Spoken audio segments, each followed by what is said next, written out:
আমরা আগের ম্যাথটা করেছিলাম ডাল্টনের আংশিক চাপ মানে পার্শিয়াল প্রেসার থেকে এবং হচ্ছে ডিফিউশন রেট মানে ব্যাপন হার থেকে। এখানেও আসলে ডাল্টনের আংশিক চাপ থেকে একটা ম্যাথ দেওয়া হয়েছে, কিন্তু আসলে তোমাকে একটু ভিন্নভাবে বলা হচ্ছে। তো একই কোশ্চেন একই জিনিস তোমাকে ভিন্নভাবে চাওয়া হতে পারে।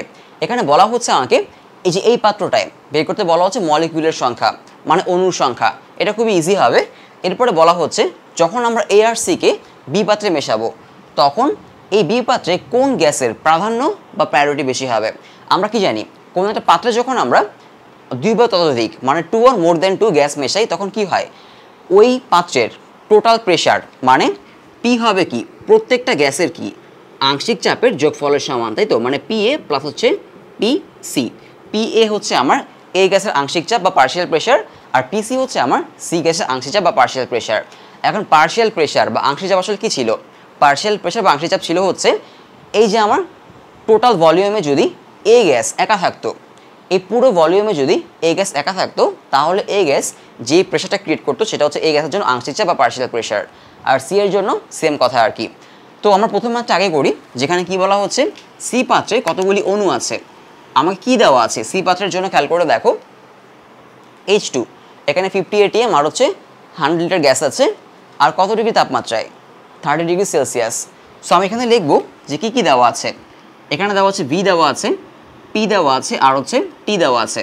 পি ভি টি বের করতে বলা হচ্ছে কি আমাদের অণুর সংখ্যা। তো অণুর সংখ্যা বের করতে পারবো তার আগে হচ্ছে মোল নাম্বারটা বের করি, কারণ পি ভি টি দেওয়া আছে।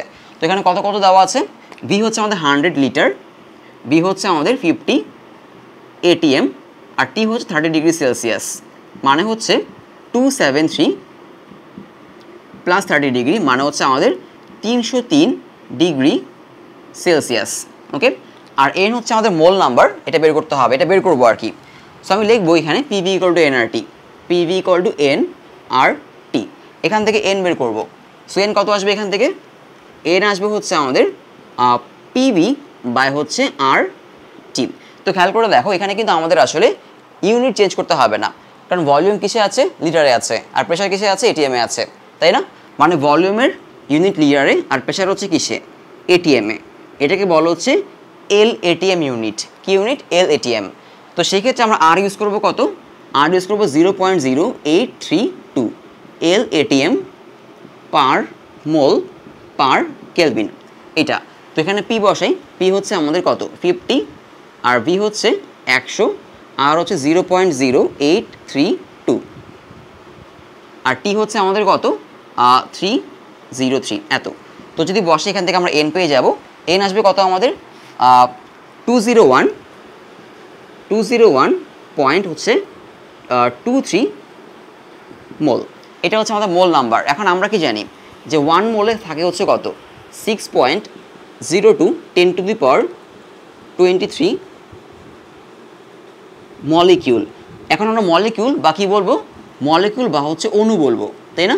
কারণ আমাদের বের করতে বলা হচ্ছে অণু। আর H2 আসলে কি একটা? H2 কিন্তু একটা অণু, তাই না? H2 হচ্ছে একটা হাইড্রোজেনের অণু। তাহলে 1 মোলে থাকে এতগুলো অণু, সো আমাদের এত মোলে থাকবে কতগুলো অণু? মানে হচ্ছে 201.23 এই মোলে থাকবে কতগুলো অণু? 6.02 10 টু দি পাওয়ার 23 ইন্টু 201.23 এইটা। তো যদি ক্যালকুলেট করি হবে হচ্ছে 12.12 10 টু দি পাওয়ার 23 এতটি অণু। এটা আমাদের অ্যান্সার। এখন এটা যদি অণু না বলে, যদি এটা অণুর সংখ্যা না বলে বলছে পরমাণু বা হচ্ছে অ্যাটম, পরমাণু বা অ্যাটম বললে এই যে এই নাম্বারটা আছে না, এটাকে আমরা 2 দিয়ে ডিভাইড করবো। কারণ একটা অণুতে হাইড্রোজেনের একটা অণুতে বা একটা মলিকিউলে কি থাকে? 2টা পরমাণু বা 2টা অ্যাটম থাকে।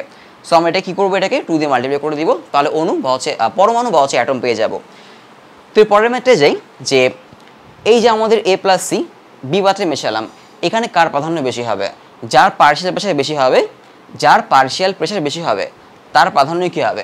বেশি হবে। কারণ এই যে পাত্রের টোটাল প্রেশার আসলে কী হবে? টোটাল প্রেশার হবে হচ্ছে প্রত্যেকটা গ্যাসের পার্শিয়াল প্রেশারের কি যোগফলের সমান, তাই না? সো আমরা ডাল্টনের ফর্মুলা জানি, আগের ম্যাথে আমরা বের করেছিলাম ডাল্টনের ফর্মুলা। তো আমরা এখন সেটা ইউজ করে দেখব যে এ আর সি কার পার্শিয়াল প্রেশারটা বেশি হয়। তো আমি লিখব হচ্ছে যে পরের ম্যাথটা এখানে লিখব হচ্ছে আমি PV equal to PA VA plus হচ্ছে পিসি বিসি। এবার আসি হচ্ছে পার্শিয়াল প্রেশার আসলে কি। আমি আগেই বলেছি পার্শিয়াল প্রেশার মানে হচ্ছে যেখানে তাদের মিক্স করা হচ্ছে সেখানে টোটাল জায়গাটুকুতে যদি এ গ্যাস একা থাকতো তাহলে সে যতটুকু চাপ প্রয়োগ করতো। তো এখানে কিন্তু আমার বি পাত্রের জন্য আলাদা কোনো ভলিউম দেওয়া হয় নাই, তাই না? বি পাত্রে আলাদা কোনো ভলিউম দেওয়া হয় নাই, তার মানে আমরা ধরে নিব হচ্ছে বি পাত্রের ভলিউম মানে হচ্ছে ভি বি, এটা হবে হচ্ছে এর ভলিউম মানে হচ্ছে ভি এ প্লাস ভিসি, মানে কত হবে 50 আর হচ্ছে 100, 50 প্লাস হচ্ছে 100 মানে হচ্ছে 150 ml, 150 ml। এটা হচ্ছে আমার টোটাল ভলিউম। আর যদি বি পাত্রে একটা ভলিউম দেওয়া থাকতো তাহলে আমরা ওটাই কি করতাম, ওইটাই আমরা এখানে ইউজ করতাম টোটাল ভলিউম হিসেবে। এখন আমি কি বলেছি এর পার্শিয়াল প্রেশারটা বের করবো। সো আমি লিখবো এখানে আগের মতো আমরা করেছি এই মতো করছি। দেখো আমি লিখবো যে এটাকে ধরি হচ্ছে আমি V1, এটাকে ধরি P1, এটাকে ধরি হচ্ছে আমি B2, এটাকে ধরি হচ্ছে আমি P2। মানে এই গ্যাসের জন্য আমার ইনিশিয়াল মানে হচ্ছে প্রথম মেশানোর আগে আর কি তার ভলিউমকে আমি ধরলাম V1 আর প্রেশার ধরলাম হচ্ছে P1। সো আমি লিখবো CO2 গ্যাসের জন্য, CO2 গ্যাসের জন্য আমি লিখবো হচ্ছে P1 V1 ইকুয়াল টু হচ্ছে আমি লিখবো মেশানোর পরে তার ভলিউমকে আমি ধরলাম হচ্ছে এখানে ধরো ক্যাপিটাল V। কি ধরলাম? Capital V। মানে মেশানোর পরে কত হয়ে গেল 150 ml হয়ে গেল, এটাকে ধরলাম ক্যাপিটাল V। তো টোটাল ভলিউমটা আসলে কত? Capital V। আর টোটাল ভলিউমে তার যে প্রেশারটা কাজ করবে সেটাকে আমি ধরলাম হচ্ছে PA। ক্লিয়ার? ব্যাপারটা বোঝা গেল যে এই পাত্রে কে আছে? CO2 গ্যাস আছে, তার ইনিশিয়াল ভলিউম V1, প্রেশার হচ্ছে P1, P1 V1। আর যখন মেশালাম তখন আমার টোটাল পাত্রটা হচ্ছে কত? V। আর টোটাল পাত্রে হচ্ছে আমার এই এ গ্যাসের মানে CO2 এর প্রেশারটাকে আমি ধরলাম হচ্ছে PA। তোমরা চাইলে PCO2 ধরতে পারো, মানে এরকম ধরতে পারো PCO2। তাহলে এখান থেকে যদি আমি PCO2 বের করি তাহলে হবে কি P1 V1 বাই হচ্ছে V, তাই তো? P1 V1 বাই হচ্ছে V। আর সেমভাবে আমি কি লিখতে পারি এই যে H2, তার জন্য কি লিখতে পারি? তার জন্য লিখতে পারি PH2, তার জন্য লিখব PH2 ইকুয়াল টু হচ্ছে P2 V2 আর নিচে হচ্ছে আমার টোটাল V। মানে তার ইনিশিয়াল প্রেশার ভলিউম আমি কি ধরেছি? P2 V2 ধরেছি। এখন যেটা করতে হবে PCO2 আর H2 কি করতে হবে? এখানে বসায় দেওয়া লাগবে, তাই না?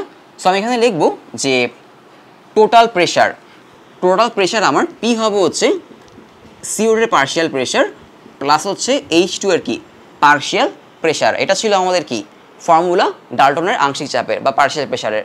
সো আমরা এখানে PCO2 তার জায়গায় বসাবো হচ্ছে CO2 এর পার্শিয়াল প্রেশার মানে P1 V1 বাই হচ্ছে V plus P2 V2 by হচ্ছে V। তো যেটা করতে পারি আমি এখান থেকে Vটা কমন নিয়ে আমি পাশে আনতে পারি। আমি প্রথমে এটাই লিখেছিলাম আর কি, আমি একদম প্রথমে এই ফর্মুলাটা এখানে লিখেছিলাম আর কি, যেটা একটু আগে মুছলাম আর কি। এখন এখান থেকে ভিটাকে আমরা এই পাশে নিয়ে যাই, ভিটাকে এই পাশে রেখে লাভ নেই, এদিকে নিয়ে যাই V। এখন জাস্ট আমরা P1 V1 P2 V2 আর V বসাই, তাহলে আমরা পেয়ে যাবো হচ্ছে টোটাল প্রেশার আর প্লাস টোটাল প্রেশার বের করার সাথে সাথে হচ্ছে আমাদের এগুলো বের করতে হবে PCO2 আর PH2, এটাও বের করতে হবে, তাই না? কারণ বলা হচ্ছে বি পাত্রে কোন গ্যাসের প্রাধান্য বেশি হবে, যার পার্শিয়াল প্রেশার বেশি হবে। তো এদেরকে আমাদের বের করে দেখতে হবে যে কার প্রাধান্যটা বেশি আর কি।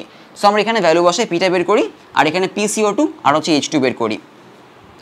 তো P1 V1 বসাই, কত হবে এটা 20 × 50, P1 হচ্ছে 20 আর V1 হচ্ছে 50 প্লাস হচ্ছে P2 কত আমাদের 50 × হচ্ছে 100 আর নিচে আমার টোটাল ভলিউম হচ্ছে 150।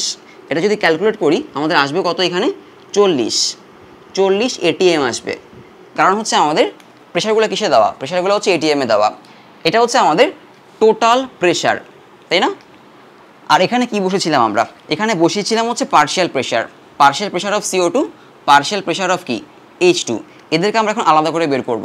আলাদা করে যদি বের করি তাহলে খেয়াল করে দেখো এখানে বসাবো হচ্ছে আমি P1 V1 মানে 50 × 20, নিচে কত হবে টোটাল ভলিউম 150 ইকুয়াল টু আসবে কত এখান থেকে? আসবে হচ্ছে আমাদের 6.67 ATM। এখানে যদি বসাই এখানে কত হবে আমাদের 50 × 100, 50 × 100 নিচে হচ্ছে 150, যদি ক্যালকুলেট করে আসবো হচ্ছে আমার 33.33 ATM। এটা হচ্ছে আমাদের PH2 মানে H2 গ্যাসের কি পার্শিয়াল প্রেশার। এখন খেয়াল করে দেখো যদি আমরা PCO2 আর হচ্ছে PH2 প্লাস করি আমরা কিন্তু এটা পাচ্ছি, তাই না? এটা পেয়ে যাব কারণ দুজনের পার্শিয়াল প্রেশার হচ্ছে একসাথে হবে কি আমার এই পাত্রের টোটাল প্রেশার। সো এখানে খেয়াল করে দেখো H2 এর পার্শিয়াল প্রেশারটা কি বেশি, তাই না? সো আমি লিখবো এখানে PH2 বড় হচ্ছে আমাদের PCO2, মানে H2 এর পার্শিয়াল প্রেশারটা কি এখানে বেশি, তাই তো? তার মানে এই পাত্রে মানে মেশানোর পরে এই পাত্রে H2 এর প্রাধান্য কি থাকবে, বেশি থাকবে। আশা করি বোঝা গেল। সেম ম্যাথই তোমাদের ভিন্ন ভিন্নভাবে চাইতে পারে। যেমন এর আগের ম্যাথে আমরা কি করেছিলাম, আমরা দেখেছিলাম যে দুইটা গ্যাস ছিল, কাদের ডিফিউশন রেট বা হচ্ছে ব্যাপন হার বেশি, তাই না? তোমাকে বলা ছিল একদম সরাসরি যে কার ব্যাপন হার বা ডিফিউশন রেট বেশি। এটা কিন্তু এভাবে না বলে অন্যভাবে বলতে পারে। কীভাবে বলতে পারে, দুইটা গ্যাস দিল, এদেরকে মেশানোর পরে বললো যে দুইটা গ্যাসের মধ্যে কে বেশি নিঃসরিত হবে, মানে কার ডিফিউশন বেশি হবে। নিঃসরিত হওয়া মানে ইফিউশন আর কি, বা হয়তো ছড়িয়ে যাওয়া। এটাও বলতে পারে যে কোন গ্যাসটা বেশি পরিমাণে ছড়িয়ে যাবে, কে বেশি ছড়াবে, যার ব্যাপন হার বেশি। তো সেম জিনিসটাই তোমাকে ভিন্ন ভিন্নভাবে তোমাকে চাইতে পারে। সো একটু খেয়াল করে দেখতে হবে। তো এই ম্যাথটা আমাদের বেশ গুরুত্বপূর্ণ একটা ম্যাথ, আশা করি বোঝা গেল। আমরা এবার আমাদের নেক্সট ম্যাথে যাব।